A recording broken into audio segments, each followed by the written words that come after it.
وہ آج کھولے کھاتے ہوئے سوچنے لگی کہ وہ ثانیہ کی بات کا یقین کرے کہ اس کا شک سمجھ کر نظر انداز کر دے۔ پھر اس نے ثانیہ کی سوچ بدلنے کے لیے کہہ دیا، ثانیہ مجھے نہیں لگتا کہ ایسی کوئی بات ہے، تمہارے ڈیڈی ہم دونوں سے معذرت کر لی تھی، لیکن مجھے لگ رہا ہے اتنا نہ سوچا کر، اپنی پڑھائی پر توجہ دے، سحر اچھی لڑکی ہے۔ ممتاز بیگم بولی، وہ ناگن ہے، وہ ایک غلام ہے جو نرس کے روپ میں میری خدمت کے لیے اس گھر میں موجود ہے۔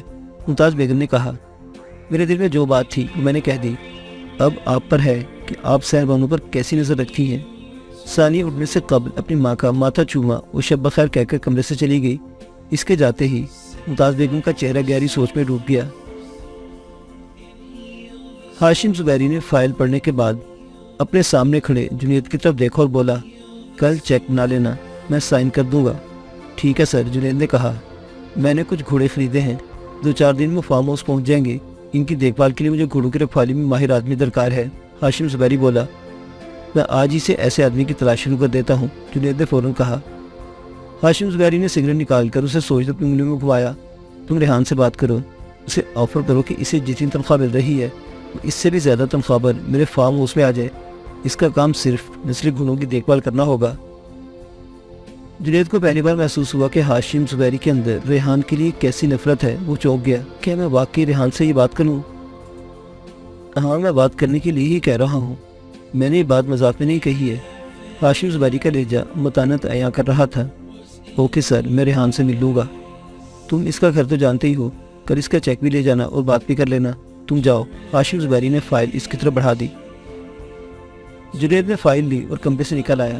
جو بات ہاشم زبیری نے کی تھی، ریحان سے وہ بات کرنے کا کیا رد عمل ہو سکتا ہے، جنید یہ جانتا تھا، لیکن ہاشم زبیری کی بات نہ ماننا جنید نے سیکھا ہی نہیں تھا۔ نشست گاہ سے گزرتے اس کی نگاہ سحر بانو پر چلی گئی۔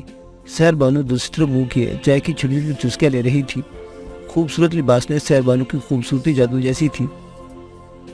ہاشم زبیری نے جو ابھی اس کی بات کی تھی، سحر بانو کو دیکھتے ہی اس کے ذہن سے ہر بات نکل گئی۔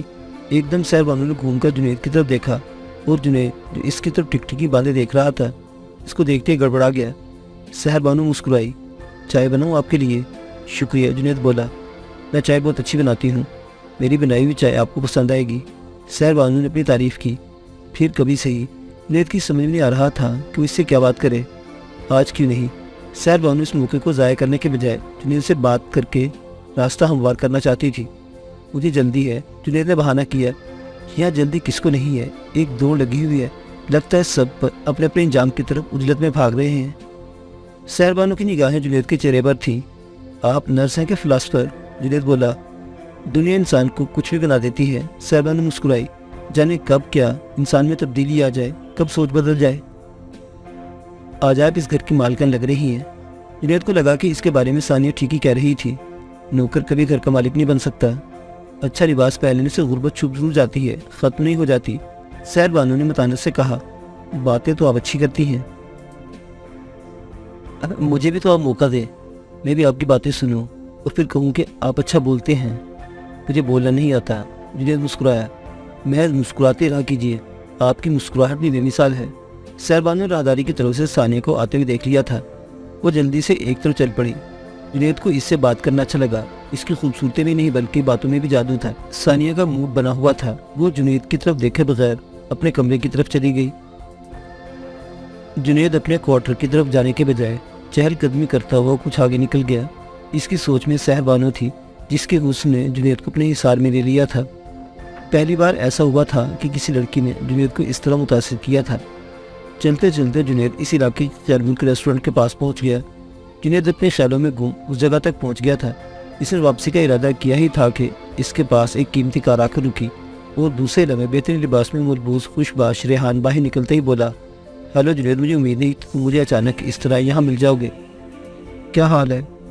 ریحان نے گرم جوشی سے اس کے ساتھ مصافحہ کیا، جبکہ جنید اس کا جائزہ لے رہا تھا۔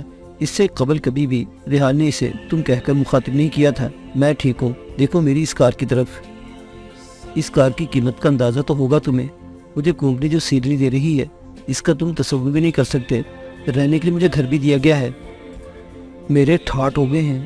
ریحان خوشی سے بتانے لگا، اچھی بات ہے، تم بھی سمجھو اور ہاشم زبیری کو چھوڑ دو۔ ریحان نے کہا، مجھ سے آئندہ ایسی بات مت کرنا۔ جنید ایک دم بولا، دیکھو میں تمہارے بھلے کی بات کر رہا ہوں، تم بہت اچھے ہو.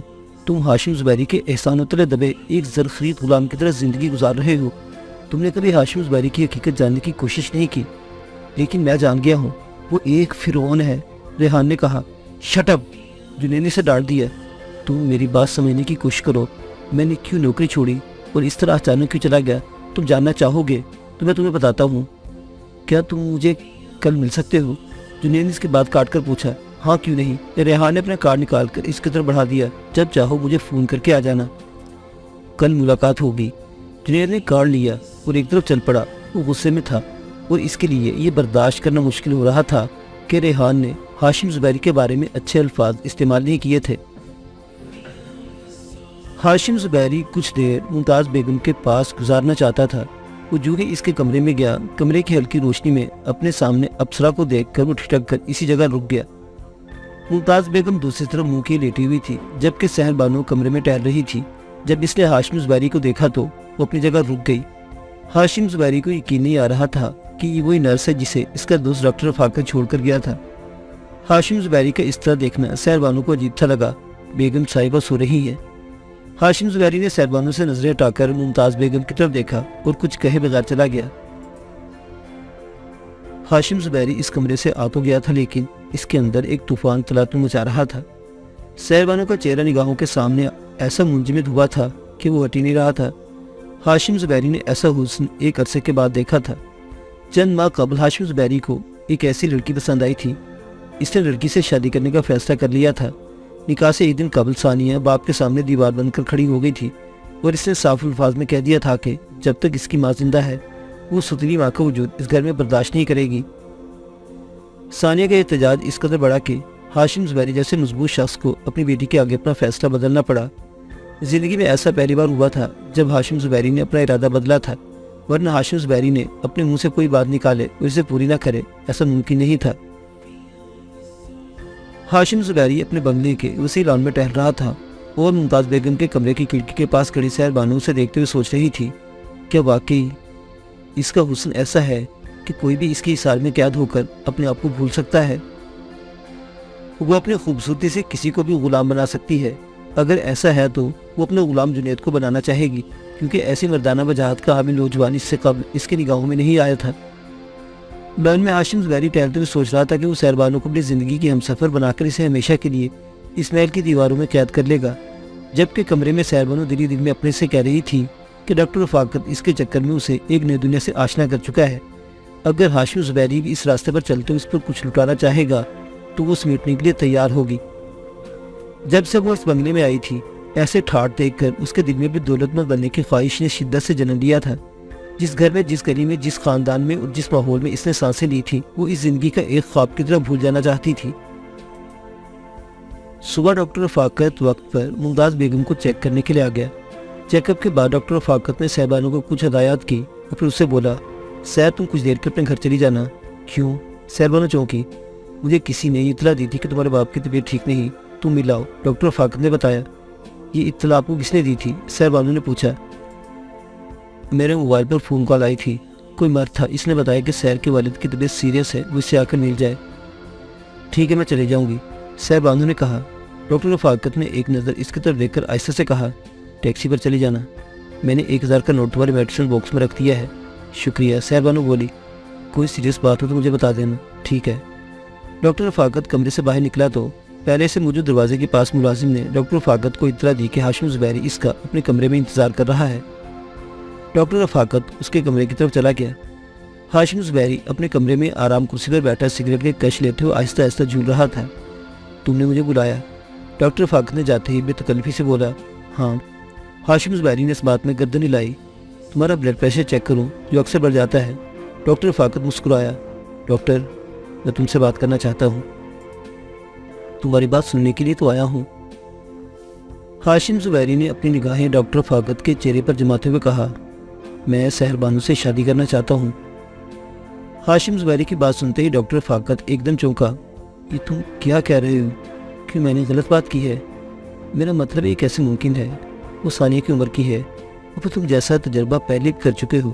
ڈاکٹر رفاقت کی تو سنتے ہی دل کی دھڑکن تیز ہو گئی تھی. تب میں بیٹی کے آگے ہار گیا تھا, اب مجھے پرواہ نہیں. ہاشم زبیری بولا. تم بھول گئے ہو